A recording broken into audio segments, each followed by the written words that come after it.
Fingerprinting by Margaret Welch.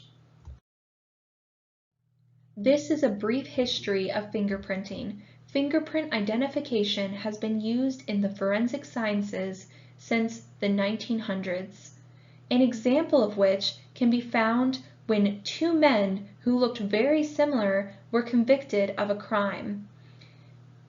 Their names were William and Will West.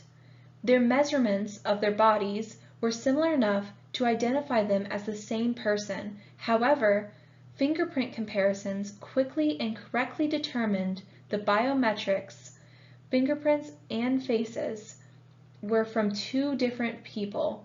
According to the prison records made public years later, the West men were apparently identical twin brothers and each had a record of correspondence with the same immediate family relatives. Fingerprint identification can be used for both civil and criminal identification. Fingerprint records are maintained in government computerized databases in America. Civil fingerprint identification, such as occurs with police or soldiers entering into public service, is the recording of a person's fingerprints primarily for the purposes of determining the person has no prior criminal arrest record, verifying the person's identity at a later date. Criminal fingerprint identification is the recording of an arrested person's fingerprints primarily for the purposes of recording that arrest and/or conviction information in a permanent file associated with that person, determining the person's true identity if they have used other names for previous arrests, determining the person's prior arrest conviction record. AFIS versus biometric print system. Automatic fingerprint identification systems, AFIS, were developed by police as a means of identifying a person from a very large fingerprint record file, such as the FBI's over 40 million person repository. Biometric fingerprinting was developed by businesses as a replacement for passwords, ID cards, or other methods of controlling access to computers or access to buildings, rooms, and areas. Requirement 3, do the following. A. Name the surfaces of the body where friction or papillary ridges are found. Papillary skin is present on the palmar surfaces of the hands and the plantar surfaces of the feet. B. Name the two basic principles supporting the science of fingerprints and give a brief explanation of each principle.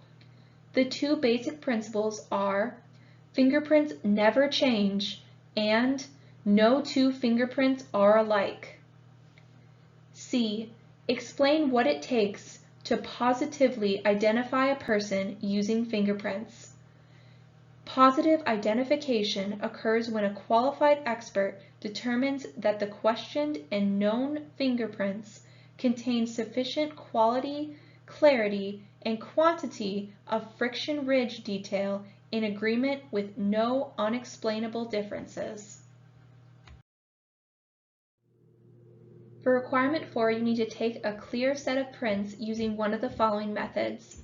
Either use ink and roll your fingerprints, or use a pencil and clear adhesive tape.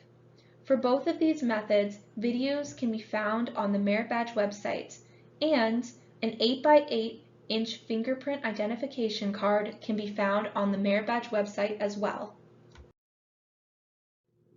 There are 8 different types of fingerprint patterns: double loop whorl, plain whorl, central pocket loop whorl, accidental whorl, plain arch, tented arch, ulnar loop, and radial loop. Go back to the previous slide and look at this slide to learn about each of these types of fingerprint patterns, and then you'll take a quiz. Once you've learned the different types of fingerprint patterns, use the quiz on the website to check your knowledge.